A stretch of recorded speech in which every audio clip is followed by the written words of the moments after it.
अस्सलामुअलैकुम। आज हम देखते हैं डीएनए के एक छोटे सीक्वेंस को और जो हरूफ या लेटर मैं इस्तेमाल करूंगी ये होंगे मुख्तलिफ न्यूक्लियोटाइड बेसिस के लिए जो बनाते हैं एक डीएनए का सीक्वेंस।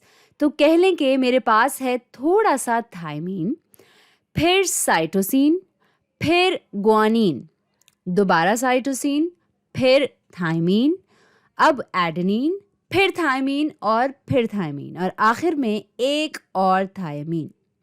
तो ये है हमारा डीएनए का सीक्वेंस। अब इसका आरएनए का कॉरेस्पॉन्डिंग सीक्वेंस क्या होगा जिसमें ये ट्रांसक्राइब होगा। अब अगर आपको पुरानी वीडियोस याद हैं तो इस वीडियो को पॉज करें और कोशिश करें इसको सॉल्व करने की। अब एक चीज़ जिसकी यहाँ तारीफ करनी चाहिए, अगर हम डीएनए में बेस पेयर्स की बात करें, एडेनिन जुड़ता है थायमीन से, साइटोसिन जुड़ता है ग्वानिन से, लेकिन अगर हम बात करें आरएनए में जुड़ने की तो आरएनए में बजाय थायमीन के आपके पास होगा यूरेसिल।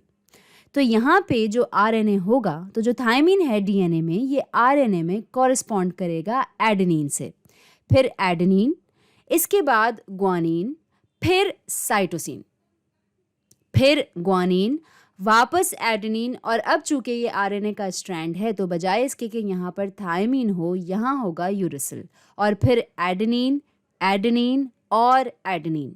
तो ये अमल जो अभी हमने किया इसको कहते हैं ट्रांसक्रिप्शन और ये हुई है डीएनए से आरएनए में। अब जो अगला कदम है, अगर हम इस पूरे अमल की बात करें कि कैसे इस इंफॉर्मेशन का असर होता है जिस्म पर, हम जाएंगे आरएनए से और ट्रांसलेट करेंगे इसको एक प्रोटीन में। और जिस तरह हम ये करते हैं ये हम पुरानी वीडियोस में भी देख चुके हैं। इनमें से हर 3 बेसिस ये है एक कोडॉन और ये कोड करता है एक मखसूस अमाइनो एसिड के लिए। अब ये जानने के लिए कि किस अमाइनो एसिड के लिए ये कोड करता है, हम देखते हैं एक अमाइनो एसिड ट्रांसलेशन टेबल को। तो ये है यहाँ ट्रांसलेशन टेबल। तो पहला बेस है ए, दूसरी बेस है, पहली बेस और दूसरी बेस है ए और तीसरी बेस है जी। तो यहाँ भी पहली बेस है ए, दूसरी बेस है ए, हम इस सेल में हैं, और तीसरी बेस है जी। और ये जिस अमाइनो एसिड के लिए कोड करेगा वो है लाइसिन। तो हम यहाँ पे LYS यानी लाइस या लिस लिख सकते हैं यहाँ पर लाइसिन के लिए।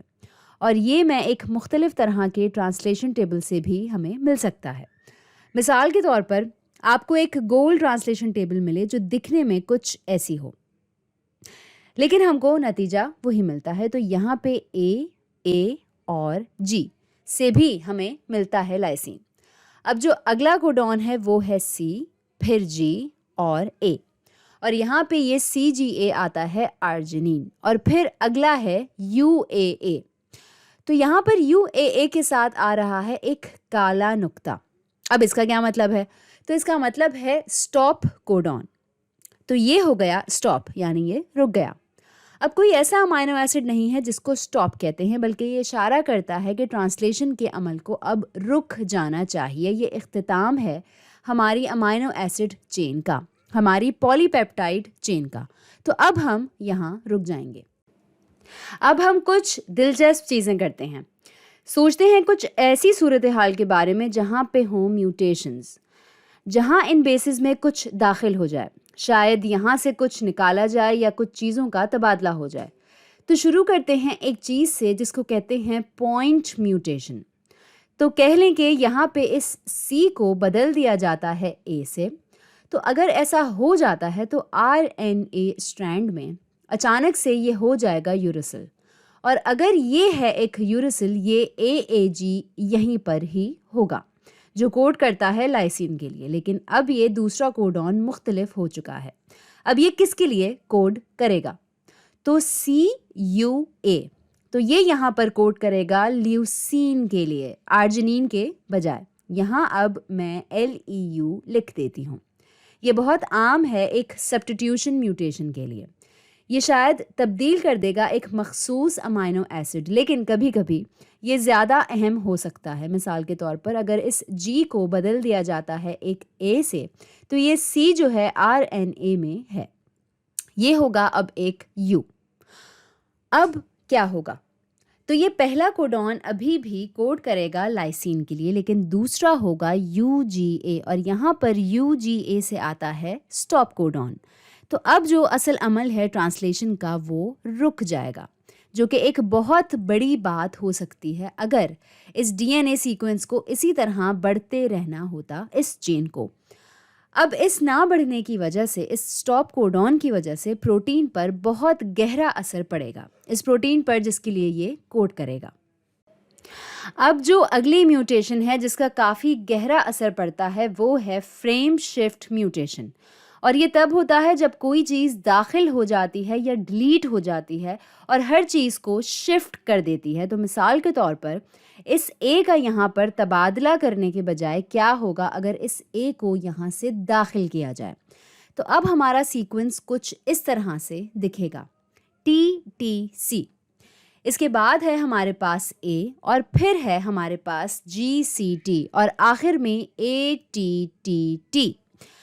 तो अब हुआ क्या है यहाँ पे, ये था हमारा असल सीक्वेंस, लेकिन ये A यहाँ पर दाखिल हो गया, इसने G से तबादला नहीं किया, तो हर चीज़ सीधे हाथ की जानिब शिफ्ट हो जाएगी, यानी दाएं तरफ। तो अब हम किसके लिए कोड कर रहे हैं, तो जब हम ट्रांसक्राइब करते हैं RNA में ये होगा ये सीक्वेंस।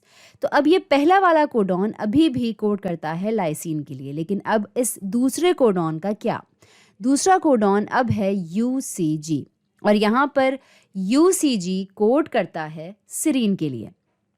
अब हमें मिला एक मुख्तलिफ अमाइनो एसिड और जो दिलचस्प चीज़ है वो ये कि ये सिर्फ एक अमाइनो एसिड बदल रहा है। हम देखते हैं कि ऐसा होता रहता है। तो अब हमारे पास यहाँ है AUA और यहाँ पर AUA कोड करता है आइसोल्यूसिन के लिए और ये मुख्तलिफ है इससे जो हमारे पास पहले आया था।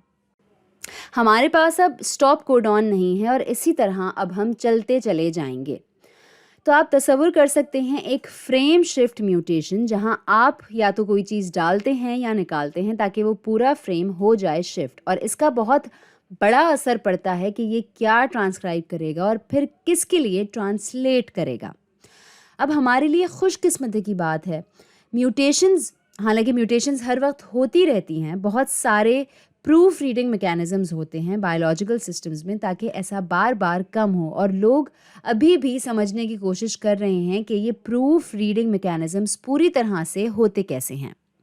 एक और चीज़ जिसकी तारीफ़ करनी चाहिए वो ये कि हम अमूमन म्यूटेशंस को एसोसिएट करते हैं या जोड़ते हैं जैसे कि कोई बुरी चीज़ हुई है, और अमूमन ये बुरी ही होती है।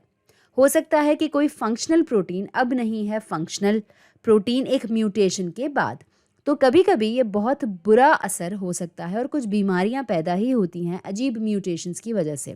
और फिर कभी कभी म्यूटेशंस कोई बड़ी बात नहीं होती, शायद किसी चीज़ का तबादला हो जाए, शायद सिर्फ कोई एक अमाइनो एसिड बदल जाता है और इससे प्रोटीन के काम करने की काबिलियत पर कोई असर नहीं पड़ता। लेकिन कभी कभी म्यूटेशन शायद फ़ायदेमंद भी साबित हो। हकीकत में हम म्यूटेशन की ज़रूरत होती है ताकि एक आबादी में वेरिएशन पैदा हो सके, और वेरिएशन ना होती तो नेचुरल सिलेक्शन और एवोल्यूशन भी ना होती।